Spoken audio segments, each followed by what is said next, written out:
The audio cinema presents The Naval Treaty by Arthur Conan Doyle, a Sherlock Holmes adventure. The July which immediately succeeded my marriage was made memorable by 3 cases of interest in which I had the privilege of being associated with Sherlock Holmes and of studying his methods.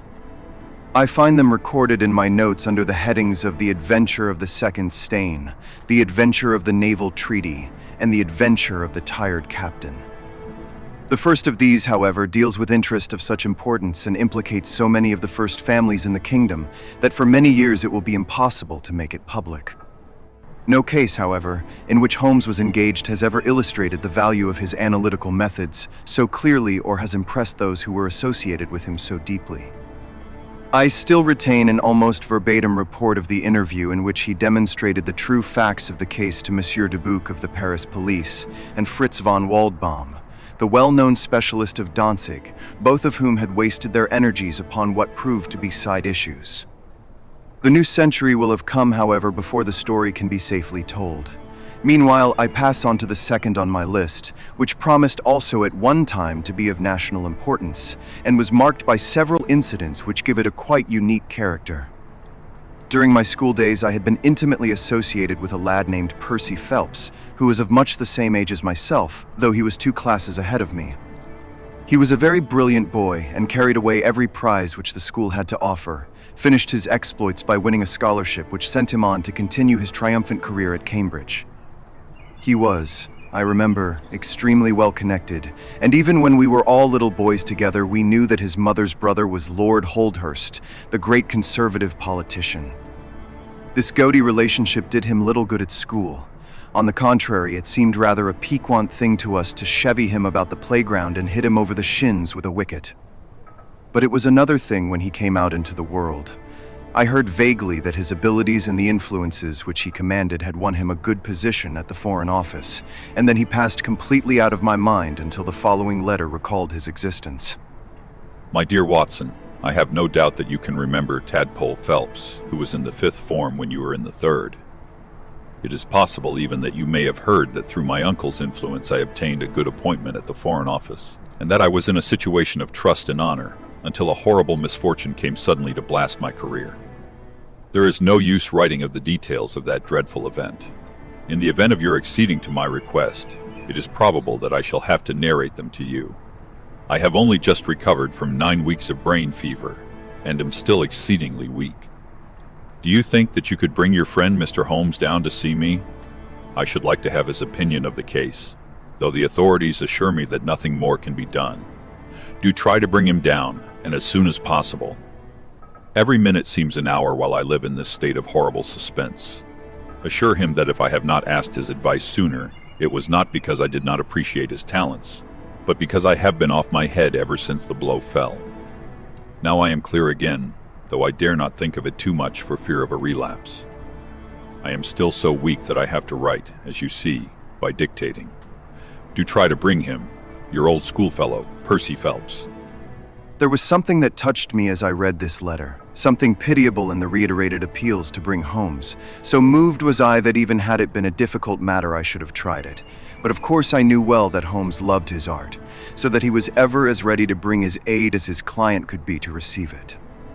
My wife agreed with me that not a moment should be lost in laying the matter before him, and so within an hour of breakfast time I found myself back once more in the old rooms in Baker Street. Holmes was seated at his side table clad in his dressing gown and working hard over a chemical investigation.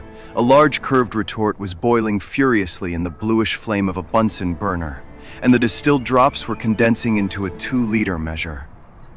My friend hardly glanced up as I entered, and I, seeing that his investigation must be of importance, seated myself in an armchair and waited. He dipped into this bottle or that, drawing out a few drops of each with his glass pipette, and finally brought a test tube containing a solution over to the table. In his right hand he held a slip of litmus paper. You come at a crisis, Watson. If this paper remains blue, all is well. If it turns red, it means a man's life. He dipped it into the test tube, and it flushed at once into a dull, dirty crimson. I thought as much. I will be at your service in an instant, Watson. You will find tobacco in the Persian slipper. He turned to his desk and scribbled off several telegrams which were handed over to the page boy. Then he threw himself down into the chair opposite and drew up his knees until his fingers clasped round his long, thin shins. A very commonplace little murder. You've got something better, I fancy. You are the stormy petrel of crime, Watson. What is it? I handed him the letter, which he read with the most concentrated attention. It does not tell us very much, does it? Hardly anything. And yet, the writing is of interest. But the writing is not his own. Precisely. It is a woman's. A man's, surely. No, a woman's, and a woman of rare character.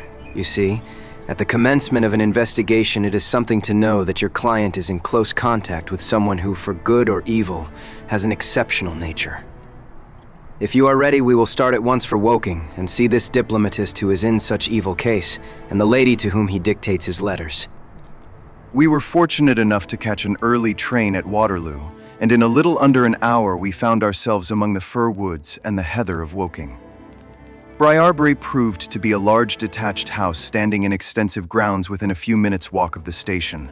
On sending in our cards, we were shown into an elegantly appointed drawing room, where we were joined in a few minutes by a rather stout man who received us with much hospitality.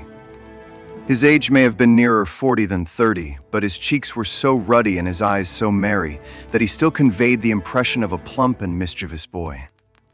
I am so glad that you have come. Percy has been inquiring for you all morning. Ah, poor old chap. He clings to any straw. His father and his mother asked me to see you, for the mere mention of the subject is very painful to them. We have had no details yet. I perceive that you are not yourself a member of the family. Our acquaintance looked surprised, and then glancing down, he began to laugh. Of course you saw the J.H. monogram, my locket. For a moment, I thought you had done something clever. Joseph Harrison is my name, and as Percy is to marry my sister Annie, I shall at least be a relation by marriage. You will find my sister in his room, for she has nursed him hand and foot this 2 months back. Perhaps we'd better go in at once, for I know how impatient he is. The chamber in which we were shown was on the same floor as the drawing room. It was furnished partly as a sitting and partly as a bedroom, with flowers arranged daintily in every nook and corner. A young man, very pale and worn, was lying upon a sofa near the open window, through which came the rich scent of the garden and the balmy summer air. A woman was sitting beside him, who rose as we entered. Shall I leave, Percy? He clutched her hand to detain her. How are you, Watson? I should never have known you under that mustache, and I dare say you would not be prepared to swear to me. This, I presume, is your celebrated friend, Mr. Sherlock Holmes. I introduced him in a few words, and we both sat down. The stout young man had left us, but his sister still remained with her hand in that of the invalid. She was a striking-looking woman, a little short and thick for symmetry, but with a beautiful olive complexion, large, dark, Italian eyes, and a wealth of deep black hair. Her rich tints made the white face of her companion the more worn and haggard by the contrast. I won't waste your time. I'll plunge into the matter without further preamble. I was a happy and successful man, Mr. Holmes, and on the eve of being married, when a sudden and dreadful misfortune wrecked all my prospects in life. I was, as Watson may have told you, in the Foreign Office, and through the influences of my uncle, Lord Holdhurst, I rose rapidly to a responsible position. When my uncle became foreign minister in this administration, he gave me several missions of trust, and as I always brought them to a successful conclusion, he came at last to have the utmost confidence in my ability and tact. Nearly 10 weeks ago, to be more accurate, on the 23rd of May, he called me into his private room, and after complimenting me on the good work which I had done, he informed me that he had a new commission of trust for me to execute. "This," said he, taking a gray roll of paper from his bureau, "is the original of that secret treaty between England and Italy of which, I regret to say, some rumors have already got into the public press. It is of enormous importance that nothing further should leak out.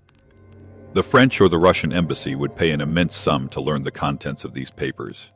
They should not leave my bureau, were it not that it is absolutely necessary to have them copied. You have a desk in your office." "Yes, sir."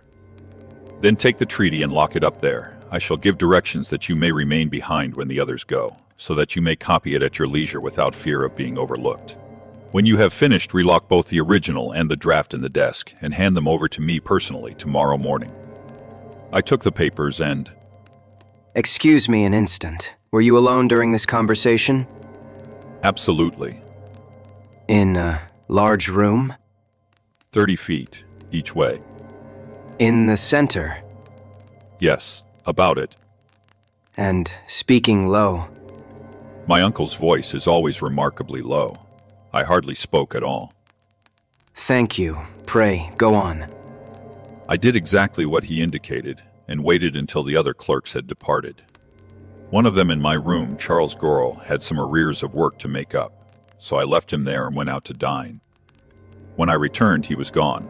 I was anxious to hurry my work, for I knew that Joseph, the Mr. Harrison whom you saw just now, was in town, and that he would travel down to Woking by the 11 o'clock train, and I wanted, if possible, to catch it.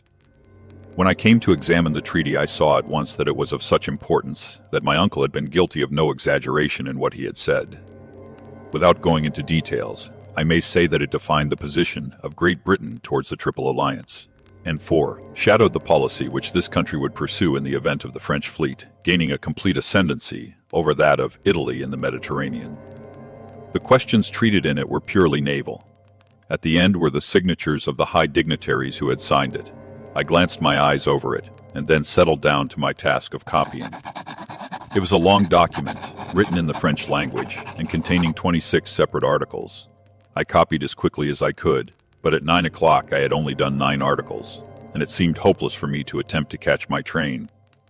I was feeling drowsy and stupid, partly from my dinner, and also from the effects of a long day's work. A cup of coffee would clear my brain. A commissionaire remains all night in a little lodge at the foot of the stairs, and is in the habit of making coffee at his spirit lamp for any of the officials who may be working overtime. I rang the bell, therefore, to summon him. To my surprise, it was a woman who answered the summons, a large, coarse-faced, elderly woman in an apron. She explained that she was the commissionnaire's wife, who did the chairing, and I gave her the order for the coffee. I wrote 2 more articles, and then, feeling more drowsy than ever, I rose and walked up and down the room to stretch my legs. My coffee had not yet come, and I wondered what the cause of the delay could be. Opening the door, I started down the corridor to find out. There was a straight passage, dimly lighted, which led from the room in which I had been working, and was the only exit from it. It ended in a curving staircase, with the commissionnaire's lodge in the passage at the bottom. Halfway down this staircase is a small landing, with another passage running into it at right angles. This second one leads by means of a second small stair to a side door, used by servants, and also as a shortcut by clerks when coming from Charles Street. Here is a rough chart of the place. Thank you. I think that I quite follow you. It is of the utmost importance that you should notice this point. I went down the stairs and into the hall, where I found the commissionaire fast asleep in his box, with the kettle boiling furiously upon the spirit lamp. I took off the kettle and blew out the lamp, for the water was spurting over the floor. Then I put out my hand and was about to shake the man, who was still sleeping soundly, when a bell over his head rang loudly, and he woke with a start. "Mr. Phelps, sir," said he, looking at me in bewilderment. "I came down to see if my coffee was ready." "I was boiling the kettle when I fell asleep, sir." He looked at me and then up at the still quivering bell with an ever-growing astonishment upon his face. "If you was here, sir, then who rang the bell?" he asked. "The bell," I cried. "What bell is it?" "It is the bell of the room you were working in." A cold hand seemed to close round my heart. Someone, then, was in that room where my precious treaty lay upon the table. I ran frantically up the stairs and along the passage. There was no one in the corridors, Mr. Holmes. There was no one in the room. All was exactly as I left it, save only that the papers which had been committed to my care had been taken from the desk on which they lay. The copy was there, and the original was gone.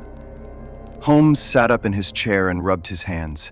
I could see that the problem was entirely to his heart. Pray, what did you do then? I recognized in an instant that the thief must have come up the stairs from the side door. Of course, I must have met him if he had come the other way. You were satisfied that he could not have been concealed in the room all the time, or in the corridor which you have just described as dimly lighted. It is absolutely impossible. A rat could not conceal himself either in the room or the corridor. There is no cover at all. Thank you. Pray proceed. The commissionaire, seeing by my pale face that something was to be feared, had followed me upstairs. Now we both rushed along the corridor and down the steep steps which led to Charles Street. The door at the bottom was closed, but unlocked. We flung it open and rushed out. I can distinctly remember that as we did so, there came 3 chimes from a neighboring clock. It was 10:15. That is of enormous importance.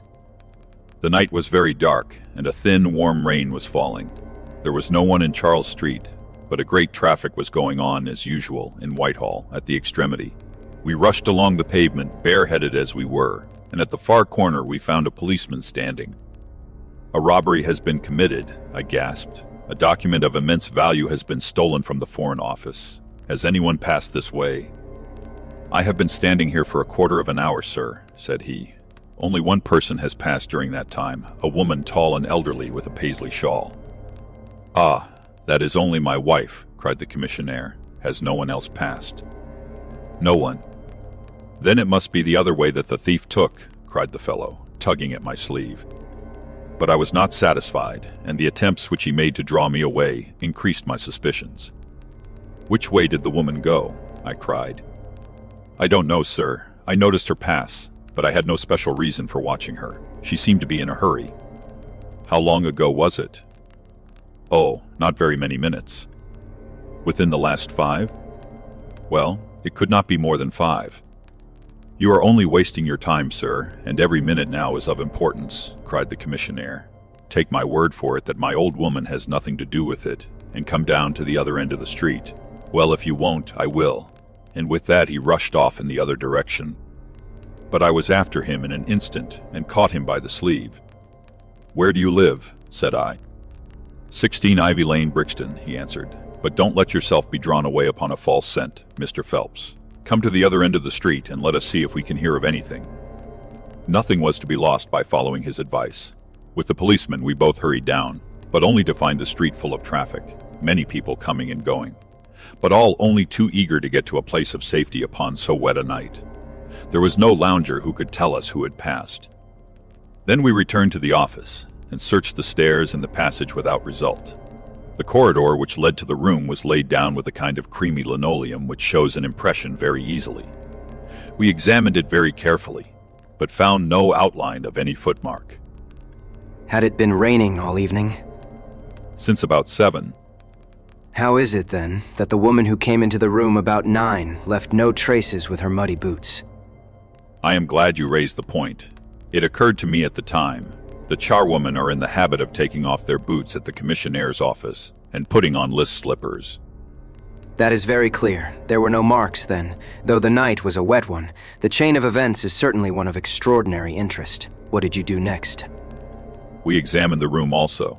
There is no possibility of a secret door, and the windows are quite 30 feet from the ground. Both of them were fastened on the inside. The carpet prevents any possibility of a trap door, and the ceiling is of the ordinary whitewashed kind. I will pledge my life that whoever stole my papers could only have come through the door. How about the fireplace? They used none. There is a stove. The bell rope hangs from the wire just to the right of my desk. Whoever rang it must have come right up to the desk to do it. But why should any criminal wish to ring the bell? It is a most insoluble mystery. Certainly the incident was unusual. What were your next steps? You examined the room, I presume, to see if the intruder had left any traces, any cigar end or dropped glove or hairpin or other trifle? There was nothing of the sort. No smell. Well, we never thought of that. A scent of tobacco would have been worth a great deal to us in such an investigation. I never smoke myself, so I think I should have observed it if there had been any smell of tobacco. There was absolutely no clue of any kind. The only tangible fact was that the commissionnaire's wife, Mrs. Tangy was the name, had hurried out of the place. He could give no explanation save that it was about the time when the woman always went home. The policeman and I agreed that our best plan would be to seize the woman before she could get rid of the papers, presuming that she had them. The alarm had reached Scotland Yard by this time, and Mr. Forbes, the detective, came round at once and took up the case with a great deal of energy. We hired a hansom, and in half an hour we were at the address which had been given to us. A young woman opened the door, who proved to be Mrs. Tanguy's eldest daughter. Her mother had not come back yet, and we were shown into the front room to wait. About 10 minutes later, a knock came at the door, and here we made the one serious mistake for which I blame myself. Instead of opening the door ourselves, we allowed the girl to do so. We heard her say, "Mother, there are 2 men in the house waiting to see you." And an instant afterwards, we heard the patter of feet rushing down the passage. Forbes flung open the door, and we both ran into the back room or kitchen, but the woman had got there before us. She stared at us with defiant eyes, and then suddenly recognizing me, an expression of absolute astonishment came over her face. "Why, if it isn't Mr. Phelps of the office," she cried. Come, who did you think we were when you ran away from us?" asked my companion. "I thought you were the brokers," said she. "We have had some trouble with a tradesman." "That is not quite good enough," answered Forbes. "We have reason to believe that you have taken a paper of importance from the Foreign Office, and that you ran in here to dispose of it. You must come back with us to Scotland Yard to be searched." It was in vain that she protested and resisted. A four-wheeler was brought, and we all three drove back in it. We had first made an examination of the kitchen, and especially of the kitchen fire, to see whether she might have made away with the papers during the instant that she was alone. There were no signs, however, of any ashes or scraps. When we reached Scotland Yard, she was handed over at once to the female searcher. I waited in an agony of suspense until she came back with her report. There were no signs of the papers. Then for the first time the horror of my situation came in its full force. Hitherto I had been acting, and action had numbed thought. I had been so confident of regaining the treaty at once that I had not dared to think of what would be the consequence if I failed to do so.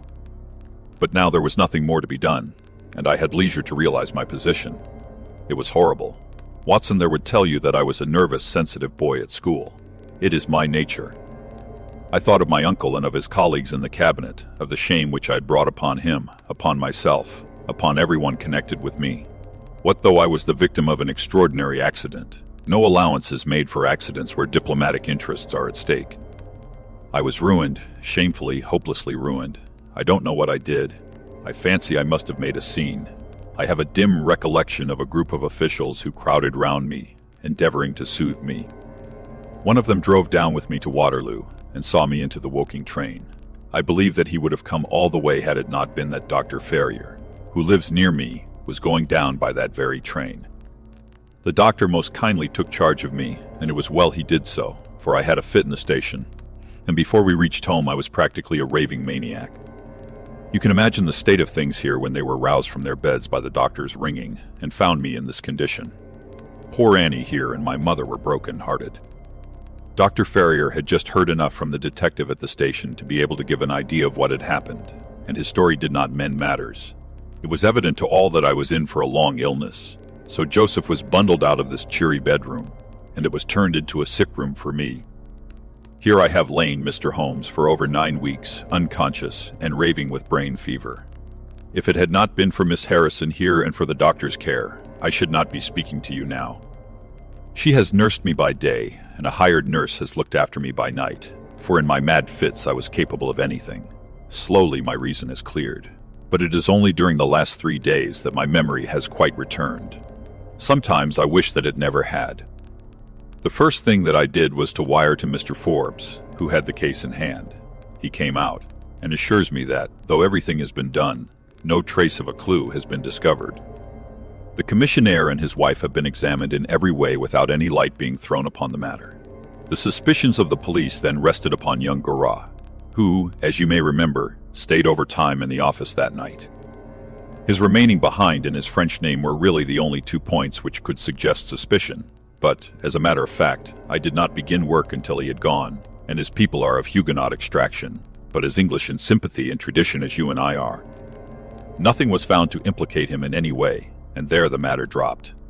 I turn to you, Mr. Holmes, as absolutely my last hope. If you fail me, then my honor, as well as my position, are forever forfeited. The invalid sank back upon his cushions, tired out by this long recital, while his nurse poured him out a glass of some stimulating medicine. Holmes sat silently, with his head thrown back and his eyes closed, in an attitude which might seem listless to a stranger, but which I knew betokened the most intense self-absorption. Your statement has been so explicit that you have really left me very few questions to ask. There is one of the very utmost importance, however. Did you tell anyone that you had this special task to perform? No one. Not Miss Harrison here, for example? Number I had not been back to Woking between getting the order and executing the commission. And none of your people had by chance been to see you? None. Did any of them know their way about in the office? Oh yes, all of them had been shown over it. Still, of course, if you said nothing to anyone about the treaty, these inquiries are irrelevant. I said nothing. Do you know anything of the commissionaire? Nothing, except that he is an old soldier. What regiment? Oh, I have heard. Coldstream Guards.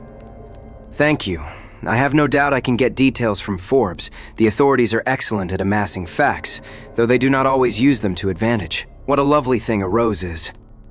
He walked past the couch to the open window and held up the drooping stalk of a moss rose, looking down at the dainty blend of crimson and green.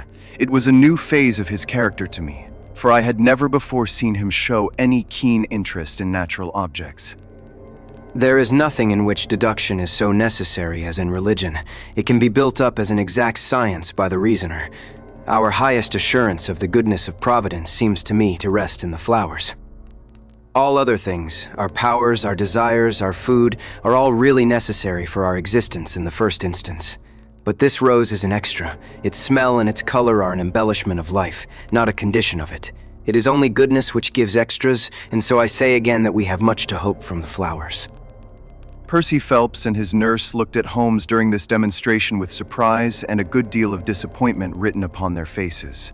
He had fallen into a reverie, with the moss rose between his fingers. It had lasted some minutes before the young lady broke in upon it. Do you see any prospect of solving this mystery, Mr. Holmes? Oh, the mystery. Well, it would be absurd to deny that the case is a very abstruse and complicated one, but I can promise you that I will look into the matter and let you know any points which may strike me. Do you see any clue? You have furnished me with 7, but, of course, I must test them before I can pronounce upon their value. You suspect someone? I suspect myself. What? Of coming to conclusions too rapidly. Then go to London and test your conclusions. Your advice is very excellent, Miss Harrison. I think, Watson, we cannot do better. Do not allow yourself to indulge in false hopes, Mr. Phelps. The affair is a very tangled one. I shall be in a fever until I see you again. Well, I'll come out by the same train tomorrow, though it is more than likely that my report will be a negative one. God bless you for promising to come. It gives me fresh life to know that something is being done. By the way, I have had a letter from Lord Holdhurst. What did he say? He was cold, but not harsh. I dare say my severe illness prevented him from being that. He repeated that the matter was of the utmost importance, and added that no steps would be taken about my future, by which he means, of course, my dismissal, until my health was restored and I had an opportunity of repairing my misfortune. Well, that was reasonable and considerate. Come, Watson, for we have a good day's work before us in town. Mr. Joseph Harrison drove us down to the station, and we were soon whirling up in a Portsmouth train. Holmes was sunk in profound thought, and hardly opened his mouth until we had passed Clapham Junction. It is a very cheery thing to come into London by any of these lines which run high, and allow you to look down upon the houses like this. I thought he was joking, for the view was sordid enough, but he soon explained himself. Look at those big isolated clumps of building rising up above the slates, like brick islands in a lead-colored sea. The board schools. Lighthouses, my boy. Beacons of the future, capsules with hundreds of bright little seeds in each, out of which will spring the wise, better England of the future. I suppose that man Phelps does not drink. I should not think so. Nor should I, but we are bound to take every possibility into account. The poor devil has certainly got himself into very deep water, and it is a question whether we shall ever be able to get him ashore. What did you think of Miss Harrison? A girl of strong character. Yes, but she is a good sort, or I am mistaken. She and her brother are the only children of an Iron Master somewhere up Northumberland way. He got engaged to her when traveling last winter, and she came down to be introduced to his people, with her brother as escort. Then came the smash, and she stayed on to nurse her lover, while brother Joseph, finding himself pretty snug, stayed on too. I've been making a few independent inquiries, you see, but today must be a day of inquiries. My practice. Oh, if you find your own cases more interesting than mine. I was going to say that my practice could get along very well for a day or two, since it is the slackest time in the year. Excellent. Then we'll look into this matter together. I think that we should begin by seeing Forbes. He can probably tell us all the details we want until we know from what side the case is to be approached. You said you had a clue. Well, we have several, but we can only test their value by further inquiry. The most difficult crime to track is the one which is purposeless. Now, this is not purposeless. Who is it who profits by it? There is the French ambassador, there is the Russian, there is whoever might sell it to either of these, and there is Lord Holdhurst. Lord Holdhurst. Well, it is just conceivable that a statesman might find himself in a position where he was not sorry to have such a document accidentally destroyed. Not a statesman with the honorable record of Lord Holdhurst. It is a possibility, and we cannot afford to disregard it. We shall see the noble lord today and find out if he can tell us anything. Meanwhile, I have already set inquiries on foot. Already? Yes, I sent wires from Woking Station to every evening paper in London. This advertisement will appear in each of them. He handed over a sheet torn from a notebook. On it was scribbled in pencil. £10 reward. The number of the cab which dropped a fare at or about the door of the Foreign Office in Charles Street at 9:45 in the evening of May 23rd. Applied 221B, Baker Street. You are confident that the thief came in a cab? If not, there is no harm done. But if Mr. Phelps is correct in stating that there is no hiding place either in the room or the corridors, then the person must have come from outside. If he came from outside on so wet a night, and yet left no trace of damp upon the linoleum, which was examined within a few minutes of his passing, then it is exceeding probable that he came in a cab. Yes, I think that we may safely deduce a cab. It sounds plausible. That is one of the clues of which I spoke. It may lead us to something. And then, of course, there is the bell, which is the most distinctive feature of the case. Why should the bell ring? Was it the thief who did it out of bravado? Or was it someone who was with the thief who did it in order to prevent the crime? Or was it an accident? Or was it?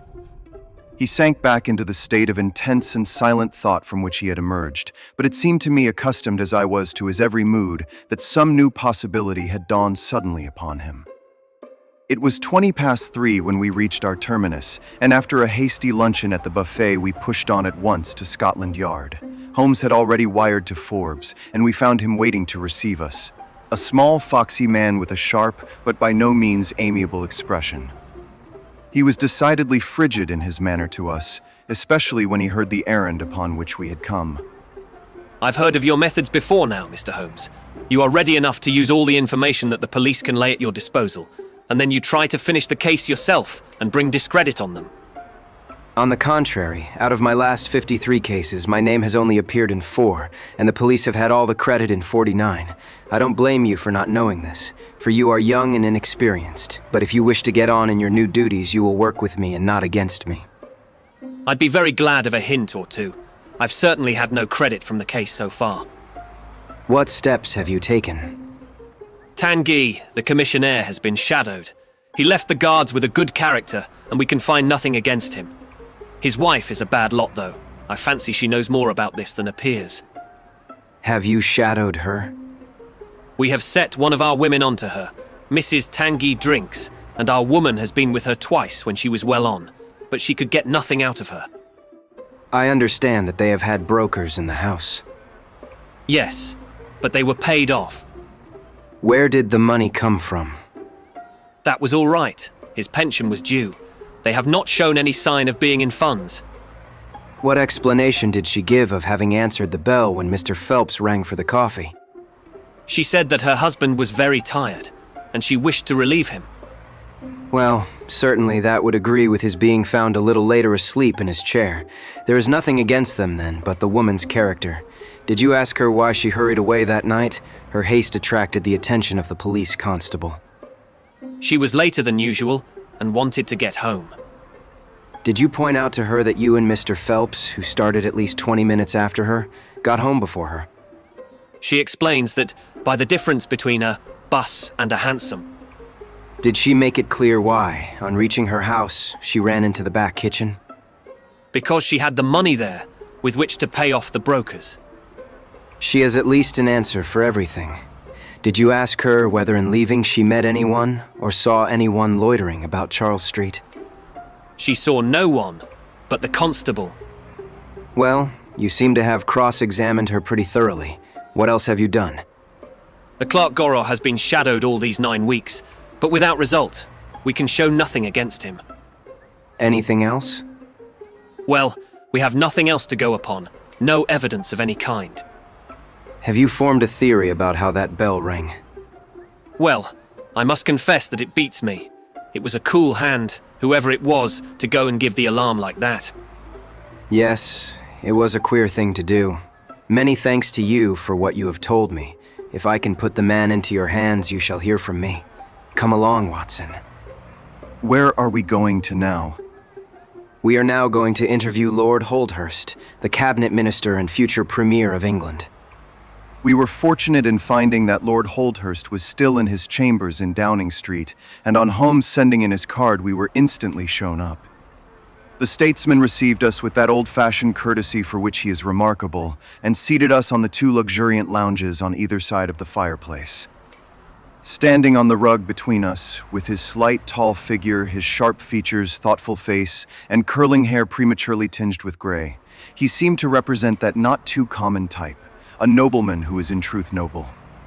Your name is very familiar to me, Mr. Holmes, and of course I cannot pretend to be ignorant of the object of your visit. There has only been one occurrence in these offices which could call for your attention. In whose interest are you acting, may I ask? In that of Mr. Percy Phelps. Ah, my unfortunate nephew. You can understand that our kinship makes it the more impossible for me to screen him in any way. I fear that the incident must have a very prejudicial effect upon his career. But if the document is found? That, of course, would be different. I had 1 or 2 questions which I wish to ask you, Lord Holdhurst. I shall be happy to give you any information in my power. Was it in this room that you gave your instructions as to the copying of the document? It was. Then, you could hardly have been overheard. It is out of the question.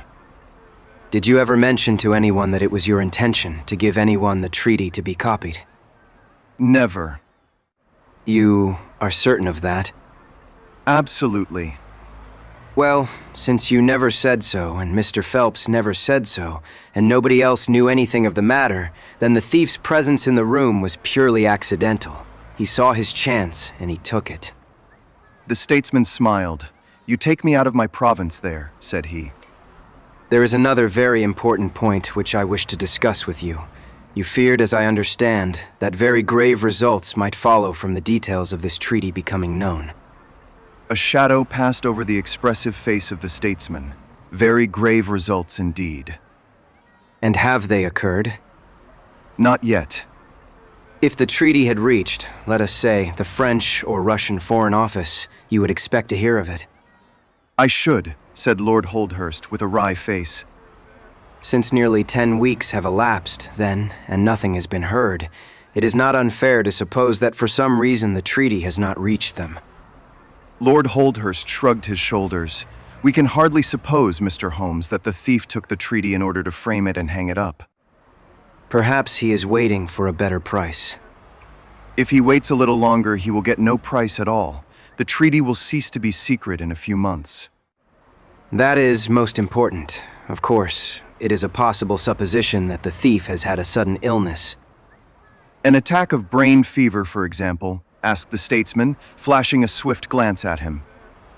I did not say so. And now, Lord Holdhurst, we have already taken up too much of your valuable time, and we shall wish you good day. Every success to your investigation, be the criminal who it may, answered the nobleman, as he bowed us out the door. He is a fine fellow, but he has a struggle to keep up his position. He is far from rich and has many calls. You noticed, of course, that his boots had been resoled. Now, Watson, I won't detain you from your legitimate work any longer. I shall do nothing more today unless I have an answer to my cab advertisement. But I should be extremely obliged to you if you would come down with me to Woking tomorrow, by the same train which we took yesterday. I met him accordingly next morning, and we traveled down to Woking together. He had had no answer to his advertisement, he said, and no fresh light had been thrown upon the case. He had, when he so willed it, the utter immobility of countenance of a Red Indian, and I could not gather from his appearance whether he was satisfied or not. With the position of the case, his conversation, I remember, was about the Bertillon system of measurements, and he expressed his enthusiastic admiration of the French savant. We found our client still under the charge of his devoted nurse, but looking considerably better than before. He rose from the sofa and greeted us without difficulty when we entered. Any news? My report, as I expected, is a negative one. I have seen Forbes and I have seen your uncle, and I have set 1 or 2 trains of inquiry upon foot which may lead to something. You have not lost heart, then? By no means. God bless you for saying that. If we keep our courage and our patience, the truth must come out. We have more to tell you than you have for us. I hoped you might have something. Yes, we have had an adventure during the night, and one which might have proved to be a serious one. His expression grew very grave as he spoke, and a look of something akin to fear sprang up in his eyes. Do you know that I begin to believe that I am the unconscious center of some monstrous conspiracy, and that my life is aimed at as well as my honor? Ah. It sounds incredible, for I have not, as far as I know, an enemy in the world. Yet from last night's experience I can come to no other conclusion. Pray, let me hear it. You must know that last night was the very first night that I have ever slept without a nurse in the room. I was so much better that I thought I could dispense with one. I had a nightlight burning, however. Well, about 2 in the morning I had sunk into a light sleep when I was suddenly aroused by a slight noise. It was like the sound which a mouse makes when it is gnawing a plank, and I lay listening to it for some time under the impression that it must come from that cause. Then it grew louder, and suddenly there came from the window a sharp metallic snick. I sat up in amazement. There could be no doubt what the sounds were now. The first ones had been caused by someone forcing an instrument through the slit between the sashes, and the second by the catch being pressed back. There was a pause then for about 10 minutes, as if the person were waiting to see whether the noise had awakened me. Then I heard a gentle creaking as the window was very slowly opened. I could stand it no longer, for my nerves are not what they used to be. I sprang out of bed and flung open the shutters. A man was crouching at the window. I could see little of him, for he was gone like a flash. He was wrapped in some sort of cloak which came across the lower part of his face. One thing only I am sure of, and that is that he had some weapon in his hand. It looked to me like a long knife. I distinctly saw the gleam of it as he turned to run. This is most interesting. Pray, what did you do then? I should have followed him through the open window if I had been stronger. As it was, I rang the bell and roused the house. It took me some little time, for the bell rings in the kitchen and the servants all sleep upstairs, I shouted, however, and that brought Joseph down, and he roused the others. Joseph and the groom found marks on the bed outside the window. But the weather has been so dry lately that they found it hopeless to follow the trail across the grass. There is a place, however, on the wooden fence which skirts the road which shows signs, they tell me, as if someone had got over and had snapped the top of the rail in doing so. I have said nothing to the local police yet, for I thought I had best have your opinion first. This tale of our client's appeared to have an extraordinary effect upon Sherlock Holmes. He rose from his chair and paced about the room in uncontrollable excitement. Misfortunes never come single. You have certainly had your share. Do you think you could walk round the house with me? Oh yes, I should like a little sunshine. Joseph will come too. And I also. I am afraid not. I think I must ask you to remain sitting exactly where you are. The young lady resumed her seat with an air of displeasure. Her brother, however, had joined us, and we set off all 4 together. We passed round the lawn to the outside of the young diplomatist's window. There were, as he had said, marks upon the bed, but they were hopelessly blurred and vague.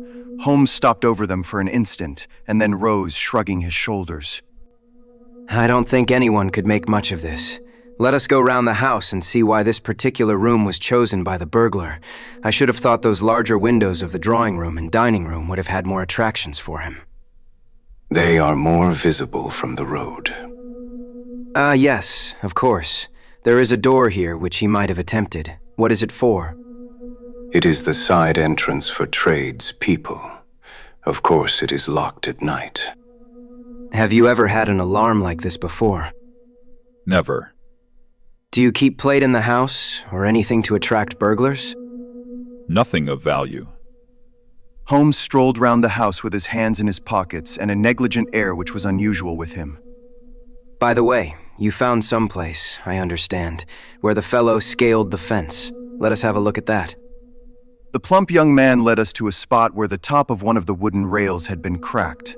A small fragment of the wood was hanging down. Holmes pulled it off and examined it critically. Do you think that was done last night? It looks rather old, does it not? Well, possibly so. There are no marks of anyone jumping down upon the other side. No, I fancy we shall get no help here. Let us go back to the bedroom and talk the matter over. Percy Phelps was walking very slowly, leaning upon the arm of his future brother-in-law.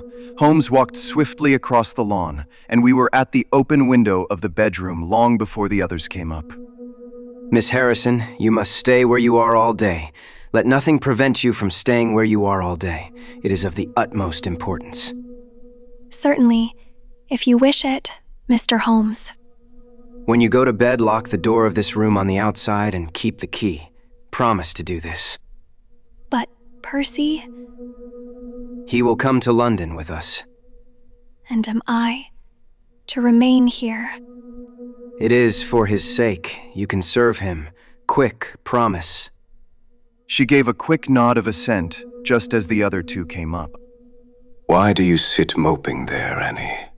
Come out into the sunshine. No, thank you, Joseph. I have a slight headache, and this room is deliciously cool and soothing. What do you propose now, Mr. Holmes? Well, in investigating this minor affair, we must not lose sight of our main inquiry. It would be a very great help to me if you would come up to London with us. At once. Well, as soon as you conveniently can, say in an hour. I feel quite strong enough, if I can really be of any help. The greatest possible. Perhaps you would like me to stay there tonight? I was just going to propose it. Then, if my friend of the night comes to revisit me, he will find the bird flown. We are all in your hands, Mr. Holmes, and you must tell us exactly what you would like done. Perhaps you would prefer that Joseph came with us so as to look after me. Oh no, my friend Watson is a medical man, you know, and he'll look after you. We'll have our lunch here, if you will permit us, and then we shall all three set off for town together. It was arranged as he suggested, though Miss Harrison excused herself from leaving the bedroom, in accordance with Holmes's suggestion. What the object of my friend's maneuvers was I could not conceive, unless it were to keep the lady away from Phelps, who, rejoiced by his returning health and by the prospect of action, lunched with us in the dining room. Holmes had a still more startling surprise for us, however, for after accompanying us down to the station and seeing us into our carriage, he calmly announced that he had no intention of leaving Woking. There are one or two small points which I should desire to clear up before I go. Your absence, Mr. Phelps, will in some ways rather assist me. Watson, when you reach London, you would oblige me by driving at once to Baker Street with our friend here, and remaining with him until I see you again. It is fortunate that you are old schoolfellows, as you must have much to talk over. Mr. Phelps can have the spare bedroom tonight, and I will be with you in time for breakfast, for there is a train which will take me into Waterloo at 8. But how about our investigation in London? We can do that tomorrow. I think that just at present I can be of more immediate use here. You might tell them at Briarbrae that I hope to be back tomorrow night. I hardly expect to go back to Briarbrae. And he waved his hand to us cheerily as we shot out from the station. Phelps and I talked it over on our journey, but neither of us could devise a satisfactory reason for this new development. I suppose he wants to find out some clue as to the burglary last night, if a burglar it was. For myself, I don't believe it was an ordinary thief. What is your own idea, then? Upon my word, you may put it down to my weak nerves or not, but I believe there is some deep political intrigue going on around me, and that for some reason that passes my understanding my life is aimed at by the conspirators. It sounds high-flown and absurd, but consider the facts. Why should a thief try to break in at a bedroom window where there could be no hope of any plunder? And why should he come with a long knife in his hand? You are sure it was not a housebreaker's jimmy? Oh no, it was a knife. I saw the flash of the blade quite distinctly. But why on earth should you be pursued with such animosity? Ah, that is the question. Well, if Holmes takes the same view, that would account for his action, would it not? Presuming that your theory is correct, if he can lay his hands upon the man who threatened you last night, he will have gone a long way towards finding who took the Naval Treaty. It is absurd to suppose that you have two enemies, one of whom robs you, while the other threatens your life. But Holmes said that he was not going to Briarbrae. I have known him for some time, but I never knew him do anything yet without a very good reason. And with that, our conversation drifted off onto other topics. But it was a weary day for me. Phelps was still weak after his long illness, and his misfortune made him querulous and nervous. In vain I endeavored to interest him in Afghanistan, in India, in social questions, in anything which might take his mind out of the groove. He would always come back to his lost treaty, wondering, guessing, speculating as to what Holmes was doing, what steps Lord Holdhurst was taking, what news we should have in the morning. As the evening wore on, his excitement became quite painful. You have implicit faith in Holmes. I have seen him do some remarkable things. But he never brought light into anything quite so dark as this. Oh yes, I have known him solve questions which presented fewer clues than yours. But not where such large interests are at stake. I don't know that. To my certain knowledge, he has acted on behalf of 3 of the reigning houses of Europe in very vital matters. But you know him well, Watson. He is such an inscrutable fellow that I never quite know what to make of him. Do you think he is hopeful? Do you think he expects to make a success of it? He has said nothing. That is a bad sign. On the contrary, I have noticed that when he is off the trail, he generally says so. It is when he is on a scent and is not quite absolutely sure yet that it is the right one that he is most taciturn. Now, my dear fellow, we can't help matters by making ourselves nervous about them, so let me implore you to go to bed and so be fresh for whatever may await us tomorrow. I was able at last to persuade my companion to take my advice, though I knew from his excited manner that there was not much hope of sleep for him. Indeed, his mood was infectious, for I lay tossing half the night myself, brooding over this strange problem, and inventing 100 theories, each of which was more impossible than the last. Why had Holmes remained at Woking? Why had he asked Miss Harrison to remain in the sick room all day? Why had he been so careful not to inform the people at Briarbrae that he intended to remain near them? I cudgeled my brains until I fell asleep in the endeavor to find some explanation which would cover all these facts. It was 7 o'clock when I awoke, and I set off at once for Phelps's room to find him haggard and spent after a sleepless night. His first question was whether Holmes had arrived yet. He'll be here when he promised, and not an instant sooner or later. And my words were true, for shortly after 8 a hansom dashed up to the door and our friend got out of it. Standing in the window, we saw that his left hand was swathed in a bandage and that his face was very grim and pale. He entered the house, but it was some little time before he came upstairs. He looks like a beaten man. I was forced to confess that he was right. After all, said I, the clue of the matter lies probably here in town. Phelps gave a groan. I don't know how it is, but I had hoped for so much from his return. But surely his hand was not tied up like that yesterday. What can be the matter? You are not wounded, Holmes. Tut, it is only a scratch through my own clumsiness. This case of yours, Mr. Phelps, is certainly one of the darkest which I have ever investigated. I fear that you would find it beyond you. It has been a most remarkable experience. That bandage tells of adventures. Won't you tell us what has happened? After breakfast, my dear Watson, remember that I have breathed 30 miles of Surrey air this morning. I suppose that there has been no answer from my cabman advertisement. Well, we cannot expect a score every time. The table was all laid, and just as I was about to ring, Mrs. Hudson entered with the tea and coffee. A few minutes later, she brought in 3 covers, and we all drew up to the table, Holmes ravenous, I curious, and Phelps in the gloomiest state of depression. Mrs. Hudson has risen to the occasion, uncovering a dish of curried chicken. Her cuisine is a little limited, but she has as good an idea of breakfast as a Scotchwoman. What have you here, Watson? Ham and eggs. Good. What are you going to take, Mr. Phelps? Curried fowl or eggs, or will you help yourself? Thank you. I can eat nothing. Oh, come. Try the dish before you. Thank you. I would really rather not. Well then, I suppose that you have no objection to helping me. Phelps raised the cover, and as he did so, he uttered a scream and sat there staring with a face as white as the plate upon which he looked. Across the center of it was lying a little cylinder of blue-gray paper. He caught it up, devoured it with his eyes, and then danced madly about the room, pressing it to his bosom and shrieking out in his delight. Then he fell back into an armchair so limp and exhausted with his own emotions that we had to pour brandy down his throat to keep him from fainting. There. It was too bad to spring it on you like this, but Watson here will tell you that I never can resist a touch of the dramatic. Phelps seized his hand and kissed it. God bless you. You have saved my honor. Well, my own was at stake, you know. I assure you it is just as hateful to me to fail in a case as it can be to you to blunder over a commission. Phelps thrust away the precious document into the innermost pocket of his coat. I have not the heart to interrupt your breakfast any further, and yet I am dying to know how you got it and where it was.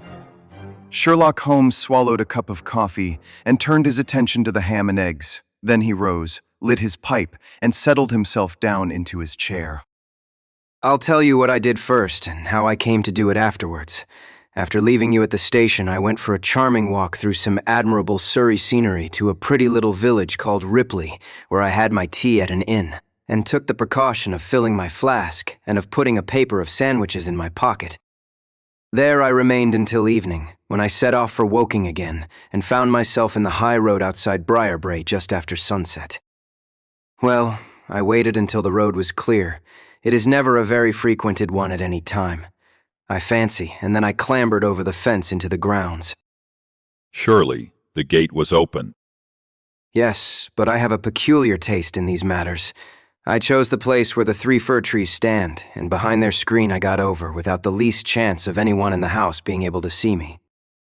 I crouched down among the bushes on the other side and crawled from one to the other, witnessed the disreputable state of my trouser knees, until I had reached the clump of rhododendrons just opposite to your bedroom window.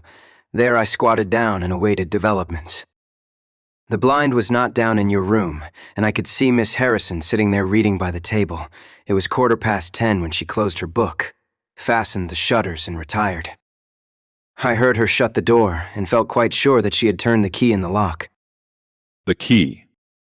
Yes, I had given Miss Harrison instructions to lock the door on the outside and take the key with her when she went to bed. She carried out every one of my injunctions to the letter, and certainly without her cooperation you would not have that paper in your coat pocket. She departed then, and the lights went out, and I was left squatting in the rhododendron bush. The night was fine, but still it was a very weary vigil. Of course it has the sort of excitement about it that the sportsman feels when he lies beside the watercourse and waits for the big game. It was very long, though, almost as long, Watson, as when you and I waited in that deadly room when we looked into the little problem of the speckled band. There was a church clock down at Woking which struck the quarters, and I thought more than once that it had stopped. At last, however, about 2 in the morning, I suddenly heard the gentle sound of a bolt being pushed back and the creaking of a key. A moment later, the servant's door was opened, and Mr. Joseph Harrison stepped out into the moonlight. Joseph. He was bareheaded, but he had a black coat thrown over his shoulder, so that he could conceal his face in an instant if there were any alarm. He walked on tiptoe under the shadow of the wall, and when he reached the window he worked a long-bladed knife through the sash and pushed back the catch.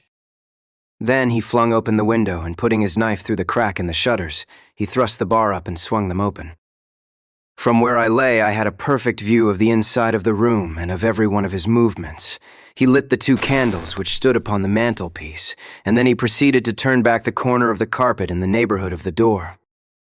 Presently, he stopped and picked out a square piece of board, such as is usually left to enable plumbers to get at the joints of the gas pipes. This one covered, as a matter of fact, the T-joint which gives off the pipe which supplies the kitchen underneath. Out of this hiding place, he drew that little cylinder of paper, pushed down the board, rearranged the carpet, blew out the candles, and walked straight into my arms as I stood waiting for him outside the window. Well, he has rather more viciousness than I gave him credit for, has Master Joseph. He flew at me with his knife, and I had to grasp him twice, and got a cut over the knuckles before I had the upper hand of him.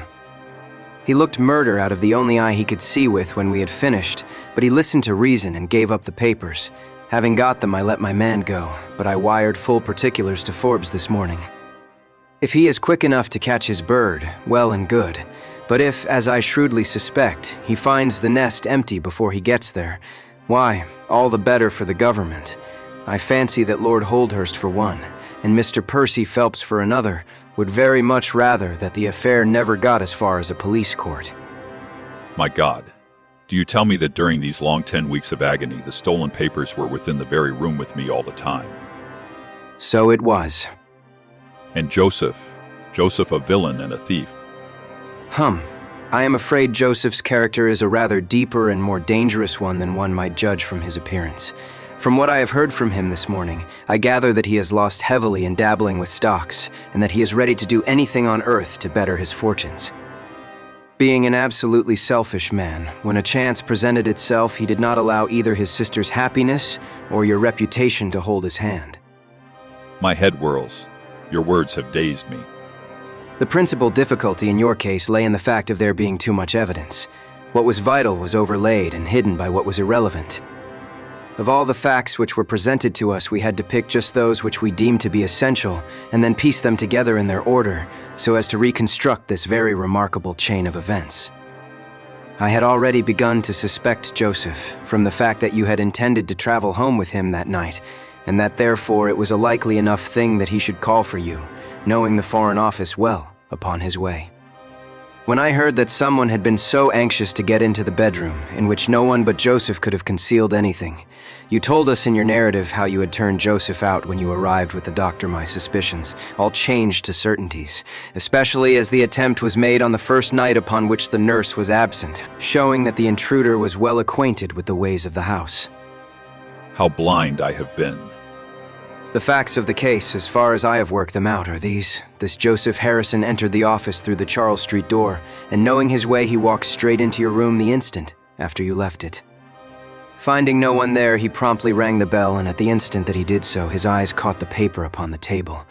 A glance showed him that chance had put in his way a state document of immense value, and in an instant he had thrust it into his pocket and was gone. A few minutes elapsed, as you remember, before the sleepy commissionaire drew your attention to the bell, and those were just enough to give the thief time to make his escape. He made his way to Woking by the first train, and having examined his booty and assured himself that it really was of immense value, he had concealed it in what he thought was a very safe place, with the intention of taking it out again in a day or two and carrying it to the French embassy, or wherever he thought that a long price was to be had. Then came your sudden return. He, without a moment's warning, was bundled out of his room, and from that time onward there were always at least 2 of you there to prevent him from regaining his treasure. The situation to him must have been a maddening one.